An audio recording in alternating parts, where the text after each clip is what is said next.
රසම රස කේක් හදන පේජ් එකක් ගැන කියන්නයි මම මේ ලෑස්ති වෙන්නේ. අද ඒ පේජ් එකෙන් මට හම්බුනේ රසම රස වටලප්පමක්. කාලා බලමුද? ඔයාලා දැනටමත් දන්නවා ඇති. වාසිස් ටේස්ට්. මම මේ පේජ් එකේ විස්තර, ෆෝන් නම්බර්ස් හැම දෙයක්ම ඔයාලට මේ වීඩියෝ එකට ඉන්ක්ලූඩ් කරලා තියෙනවා.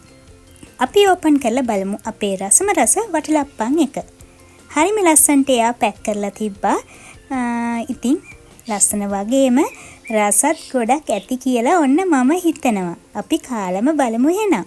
ඔන්න මම මගේ වටලප්පන් එක ඕපන් කරා. වව්! ඒකේ කජු, එතකොට රේසින්ස් මේ හැමදේම නේනංගි දාලා තියෙනවා. හරිම ලස්සනට නීට් එකට එයා හදලා තියෙනවා. කොහොමද රස? ඇත්තටම හරිම රසයි. මාරම රසයි. ඔයාලගේ ෆන්ක්ෂන්ස් වලට නැත්තම් ගෙදර අයට කන්න, බර්ත්ඩේ පාටිස් වලට මේ හැම දෙයකම මේ ඔයාලට ඕඩර් කරගන්න පුළුවන්. ඔයාලා දන්නවද? වටලප්පන් ඕන ප්‍රමාණයෙන් ගන්නත් පුළුවන්. මම ඒකේ විස්තර වීඩියෝ එකට ඉන්ක්ලූඩ් කරලා තියෙනවා.